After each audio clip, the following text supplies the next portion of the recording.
अनगिनत कमेंट्स। दीदी आप जो उपाय बताती हम पीरियड में कर लें। दीदी आपने कहा मंदिर में जल चढ़ाना, अभी तो पीरियड्स का तीसरा दिन है, चले जाए। ये क्या बात हो रही है? जब मैं कोई उपाय बताती हूँ और उसका कोई धार्मिक अनुष्ठान होता है, वैसे भी जब भी कोई आप वशीकरण करते हैं, तंत्र शास्त्र से जुड़ा कोई उपाय करते हैं, धर्म शास्त्र से जुड़ा कोई भी प्रयोग करते हैं, या आप कोई भी उपाय करते हैं, आपको पीरियड्स के दिनों में नहीं करना है। मेरी बहनों ध्यान से सुनो। अभी अनगिनत कमेंट्स भी आते हैं, बहुत सारी महिलाएं ये कहती हैं कि पीरियड्स केवल साइंटिफिक रीजन से होता है शरीर में, ये परमात्मा ने हमें दिया है, ऐसे में तो पूजा भी कर सकते हैं, ऐसे में पाठ भी कर सकते हैं, हम यज्ञ भी कर सकते हैं, हवन भी कर सकते हैं, कोई पाप नहीं लगता है, कहाँ लिखा हुआ है? तो ऐसी महिलाओं से कोई भी तरह की बातें ना ही की जाए तो अच्छी है।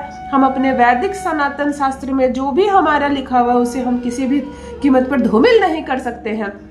पीरियड्स के दिनों में महिला को अपवित्र माना जाता है। आज के इस वीडियो में हम थोड़े से संक्षिप्त विस्तार से जान जाएंगे कि कितने दिन हमें पूजा करनी चाहिए, कितने दिनों के बाद हम पूजा कर सकते हैं, या हम मंदिर जा सकते हैं, हम सर धोकर बाल धोकर स्नान कर सकते हैं, और क्यों पीरियड्स को अपवित्र माना जाता है। जिन्हें मानना है महिलाएं वो भी माने, वो भी चलेगा, जिन्हें नहीं मानना है स्वेच्छा से कोई बात नहीं है, सब परमात्मा के दिन है। हमारे मस्तिष्क में जो विचार आ रहे हैं वह भी परमात्मा ने बनाई है। हम किसी की बात की स्वीकृति देते हैं वह भी परमात्मा की इच्छा, और हम किसी की बात का विरोध करते हैं तो वह भी माता का दूसरा रूप है। तो ज्यादा क्रोध ना करें, कुछ भी मन में शंका मत रखें। जीवन बहुत सरल और सुलभ है, परमात्मा की कृपा हम सब पर बरस रही है। आइए जानते हैं पीरियड से संबंधित कुछ खास बातें। जान लीजिए प्रथम मैं कौन हूँ। नमस्कार दोस्तों, मैं हूँ खुशबू सिंह। बहुत स्वागत, बहुत अभिनंदन करती हूँ आप सबका अपने YouTube चैनल ज्योतिष ज्ञान में। कैसे हैं आप सब? जो भी नए व्यूअर्स चैनल पर पहली बार आए हो, चैनल से जुड़िए, सब्सक्राइब कीजिए, मेरी फैमिली का हिस्सा बनिए। और चैनल से जुड़कर जब आप जुड़ेंगे तो अनगिनत उपाय बताती हूँ जो भाग्य बदल देगा। कमेंट सेक्शन में जय माता दी, हर हर महादेव अवश्य लिखिए।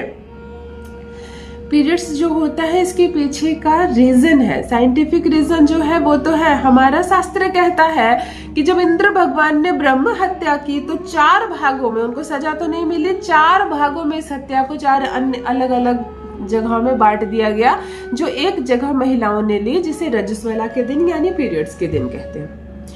हमारे गरुड़ पुराण में साक्षात लिखा हुआ है कि पीरियड्स के प्रथम दिन चंडालनी, मतलब प्रथम दिन, दूसरे दिन और तीसरे दिन भी धोबिन होती है, यानी कि 3 दिन तो वैसे भी आप अपवित्र हैं, हर महिला अपवित्र है। तो ना घर में कोई पूजा करनी है, ना अनुष्ठान रखना है, ना कोई यज्ञ हवन का हिस्सा बने, प्लीज ना बने। कहीं भी आप बहुत कंट्रोवर्सी का शिकार ना हो। कोई बहुत मॉडर्न बनने के चक्कर में मैंने मोबाइल में कोई रील देख लिया, मैं भी पूजा करूंगी, कृपया ना करें मेरी बहनों, ना करें। गरुड़ पुराण से आगे हम नहीं जा सकते हैं।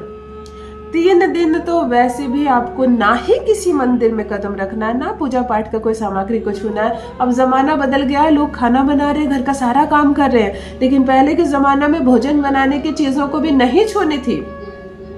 ऋषि पंचमी की एक कथा में कि भोजन छू लिया तो उसके शरीर में कीड़े लग गए थे। लेकिन अभी भोजन बना रही है महिलाएं, ड्यूटी जा रही है, ऑफिस जा रही है, बिल्कुल जाना चाहिए, सब कुछ करो। कृपया करके भगवान की मूर्ति से, उनके फोटो से और पूजा की सामग्री से दूर रहो और सब करो। और ड्यूटी जाओ और सब खाना बनाओ, बच्चों की सेवा करो, खुद भी अच्छा अच्छा खाओ, सब कुछ करो। हेल्थ भी देखना है ना आपको, जो चीजें साफ और सीधी बातें। आपको 5 दिनों तक सर्वप्रथम किसी भी महिला को प्रथम दिन से प्रारंभ करके 5 दिनों तक किसी भी मंदिर में किसी की भी देवी की पूजा, किसी भी देवता की पूजा आप नहीं करेंगे। किसी भी अनुष्ठान में, धार्मिक अनुष्ठान का हिस्सा आपको नहीं बनना है। लेकिन हमारे सनातन में, हमारे वैदिक शास्त्र में साफ साफ लिखा हुआ है कि ये 5 दिन नहीं, 7 डे आपको पालन करना है, यानी कि 7 दिन पालन करना। आप हेयर वॉश कर सकती हैं 5 दिनों में, लेकिन 2 दिन अन्य भी आपको एक्स्ट्रा पालन करनी है, यानी कि टोटल 7 दिनों तक आपको किसी भी हवन पूजा या किसी भी देवी देवता की पूजा नहीं करनी है, ना ही किसी मंदिर में कदम रखने, क्योंकि वो भी देव स्थल होता है। आपको किसी मंदिर में भी कदम नहीं रखनी है। किसी भी तरह की ऐसी बात नहीं हमें करनी है जिससे कि हमें दोष लगे और हम पाप के कारण बन जाए, है ना। भोजन आप बना सकती है, कुछ भी आप कर सकती है, लेकिन पूजा की सामग्री को नहीं छूना है।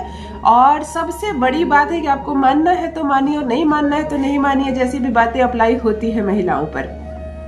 तो 7 दिनों तक आप ये सब ना करें। उसके बाद मन मर्जी की देवी देवताओं की पूजा करें, कोई पाप नहीं लगने वाला है। थोड़ा सा धर्म को भी लेकर साथ में चलना है। हम धर्म को किनारे नहीं कर सकते हैं, गरुड़ पुराण को किनारे नहीं कर सकते हैं, हमारे वैदिक शास्त्र को भी आप अनदेखा नहीं कर सकते हैं।